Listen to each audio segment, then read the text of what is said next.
오늘 함께 묵상하실 말씀은 다니엘서 2장 말씀입니다. 다니엘과 세 친구들이 포로로 끌려갔던 바빌론 제국, 그 바빌론 제국에 느부갓네살 왕이 어느 날 꿈을 꿉니다. 근데 이 꿈이 뒤숭숭하고 이 꿈에 대해서 뭔가 꿈을 뜻을 알아야겠다라는 마음이 있어서 이 지식인들, 갈대아인들에게 이 꿈을 묻습니다. 갈대아인들은 당시에 그 바빌론 제국의 지식인 주류층들이었습니다.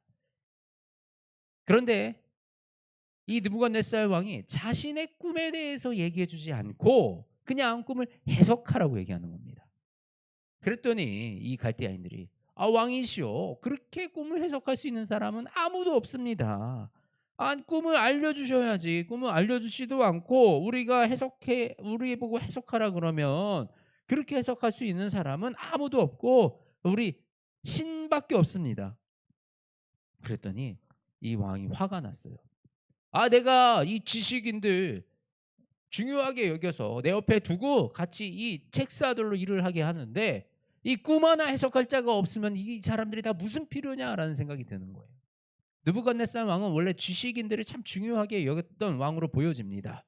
포로국에서 끌고 왔던 사람들 중에서 좀 지혜롭고 똑똑한 사람들을, 그 소년들을 잘 키워서 왕의 책사로 쓰려 그랬던 것만큼 이 지식인들을 귀하게 여기고 왕의 중심에 지식인들을 둬서 그들과 함께 이 정책을 운영하려고 그랬던 왕의 이런 리더십이 보여집니다. 그런데 이 왕이 이런 지식인들이 무슨 필요냐라는 이 마음이 드는 거예요. 그래서 어떻게 했어요? 지식인들을 다 죽여라. 그 지식인 누구도 포함이에요. 다니엘과 세 친구들도 포함인 거예요. 다니엘이 이 얘기를 들었습니다. 그런 다니엘이 왕 앞에 가서 이렇게 얘기합니다. 16절 말씀입니다. 다니엘이 들어가서 왕께 구하기를 시간을 주시면 왕에게 그 해석을 알려드리리이다. 다니엘이 알았을까요?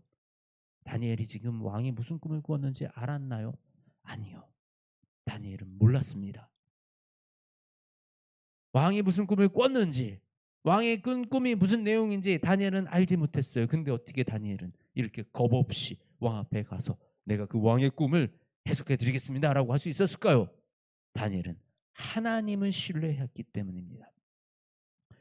다니엘은 하나님은 모든 것을 아시는 분이요, 그 하나님은 그 꿈의 해석도 가지신 분이라는 사실을 신뢰하고 알았기 때문에 지금 나는 알지 못하고 지금 나는 아무것도 할 수 없지만 내 그 하나님을 의지하면 반드시 하나님이 이 상황을 해결해 주실 거라는 그 믿음이 다니엘에게 있었다라는 것입니다. 그리고 다니엘과 세 친구들은 기도의 자리로 들어갑니다.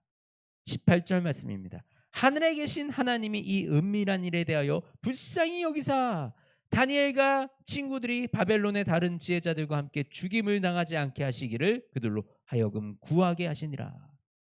그런데 기도 자리에서요, 무엇을 구했다고요? 느부갓네살 왕의 꿈을 알려주시옵소서, 해석하여 주시옵소서, 이걸 구한 게 아니라고요. 다니엘이 구한 것은, 다니엘과 그 친구들이 구한 것은 왕 앞에서 죽임을 당하지 않게 하기를 그들로 하여금 구하게 하셨다. 하나님에게 더 중요한 것은 느부갓네살 왕의 꿈이 아니에요. 그 꿈을 해석하는 일이 아니에요. 하나님에게 중요한 것은 다니엘과 세 친구들이 죽지 않는 일이었다라는 사실입니다. 우리는 자꾸 나의 문제를 가지고 나의 필요만 가지고 하나님 앞에 나아갑니다. 그런데요, 하나님이 더 중요하게 여기고 계시는 것이 계시다라는 거예요. 그것은 바로 한 영혼이고요, 바로 우리 한 사람 한 사람이 주님의 전이 되었던, 성령님의 전이 되었다라는 사실입니다.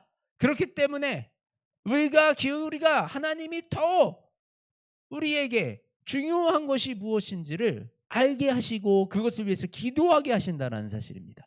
나의 뜻과 나의 필요와 나의 목적이 아니라 하나님이 지금 무엇을 중히 여기시는가, 이 상황이 하나님의 나라에서 어떤 상황인가를 우리가 깨달아 알기를 원하신다라는 사실입니다. 그래서 하나님은 다니엘과 세 친구들에게 느부갓네살 왕의 꿈에 대해서 구하라 그러지 않으시고 그들이 죽임당하지 않게 하기를 구하라라고 하셨습니다. 이 다니엘과 세 친구들은 이 어둠의 시대, 바빌론의 포로, 페르시아의 포로에 있는 이 어둠의 시대 때 이스라엘 백성이 그 명분을 이어가는 기둥이자 빛과 같은 존재들이었다라는 사실입니다. 그리고 이스라엘을 이어가기 위해서, 하나님의 나라를 이어가기 위해서 아주 핵심적인 인물들이었다라는 사실입니다. 왜요? 이들은 기도의 사람들이었기 때문에. 저와 여러분이 이 기도의 사람으로 하나님 나라의 명분을, 명맥을 이어가는 그 사람들이 되어지기 원합니다. 지금 이 암흑 같은, 이 어둠의 포로 같은 이 시대 속에서도 하나님과 기도하는 사람들, 하나님을 붙들고 살아가는 그 사람들을 통해서 하나님은 일하고 계시고 그 명맥을 이어가신다라는 사실입니다. 저와 여러분이 바로 그 기도의 용사들이 되어지기를 소원합니다. 다니엘의 이 기도를 통해서 하나님이 알려주신 느부갓네살 왕의 꿈에 대한 해석은 이러합니다. 먼저 이 꿈에 대해서 다니엘이 얘기하는데 그 앞에 왕 앞에 이렇게 얘기합니다. 하나님께서 나에게 이것을 알게 하신 것은 내 지혜가 모든 사람보다 낫기 때문이 아니라 오직 그 해석을 왕에게 알려서 왕이 그 마음으로 생각하는 것을 알게 하려 주심이니이다. 내가 잘나서가 아니고요, 내가 특별한 사람이라서가 아니라요, 하나님이 왕에게 이것을 알려주기 원하시기 때문입니다. 그러면서 꿈에 대해서 해석을 합니다. 우상이 있어요. 큰 우상이 있는데 머리는 순금이에요. 가슴과 두 팔은 은이에요.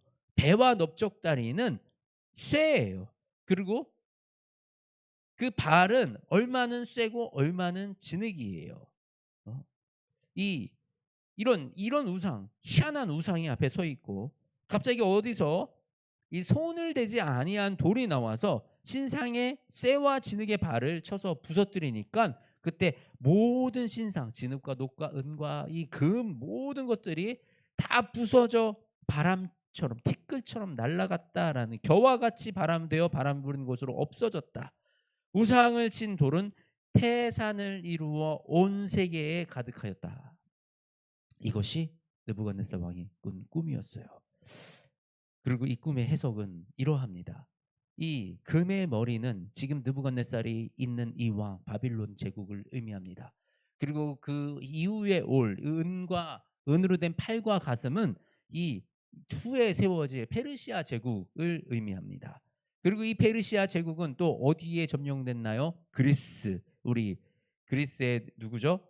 알렉산더 대왕이 이끄는 이 알렉산더에 의해서 페르시아 제국은 무너지고 바로 놋배와 넓적다리, 그리고 이 그리스는 어디로? 로마로, 그리스 로마 신화. 그래서 그리스에서 로마로 이어지면서 이 로마는 마치 철과 같이랑 강력했다가 나중에 철과 진흙처럼 동로마와 서로마로 분열되는 그 역사가 일어났습니다.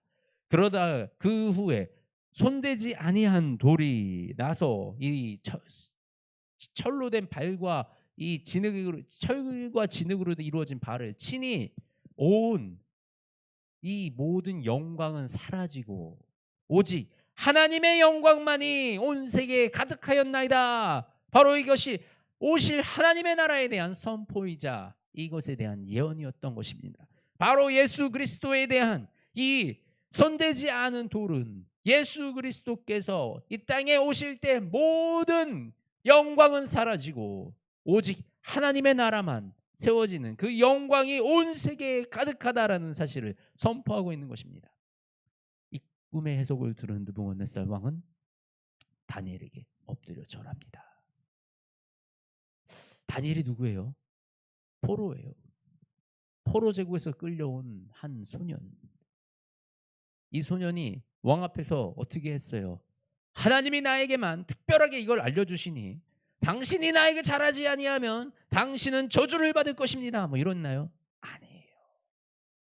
내가 특별한 사람이라 하나님은 나를 통해서만 일하십니다. 그랬나요? 아니에요. 나는 아무것도 아닙니다. 나는 아무것도 아닌 존재입니다. 그런데 하나님이 일하십니다. 라고 아주 겸손하게 왕 앞에서 나와서 하나님만 높였고 하나님만 드러냈더니 왕은 다니엘에게 절하며 다니엘을 그 나라의 책사로 왕 옆에 궁전에 관리하는 사람으로, 그 친구들은 그 지방을 관리하는 총책임자로 세워졌다라는 것입니다. 이것이 하나님의 나라의 백성들이 예수 그리스도를 따르는 사람들에게 주어지는 영광입니다. 우리가 잘나서가 아니고요, 내가 높아지려고 해서 높아지는 것이 아니라요, 내가 하나님을 드높이고 하나님의 영광만 나타낼 때 하나님은 결코 우리를 그곳에 두지 아니하시고 가장 좋은 자리로, 가장 아름다운 자리로 우리를 높여 보내신다는 사실입니다. 저와 여러분이 이것을 누리기 원합니다. 하나님이 하시면 안 될 일이 없습니다.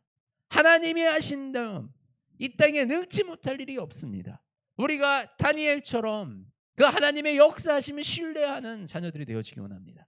하나님은 우리 지금도 이 어두운 시대, 이 암울한 시대에도 다니엘과 이 친구들처럼 기도하는 사람을 기다리고 계시고 그 사람들을 통해서 하나님의 나라를 이어가고 계십니다.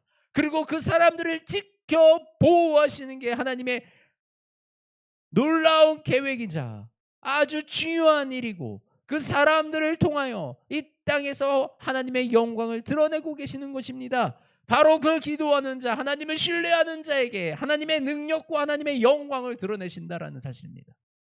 우리의 삶 속에서 지금 마치 너무나도 갑갑하고 내 삶이 사방이 적으로 에워싸여서 나 공격받는 것 같은 이런 상황 속에 놓여 계십니까?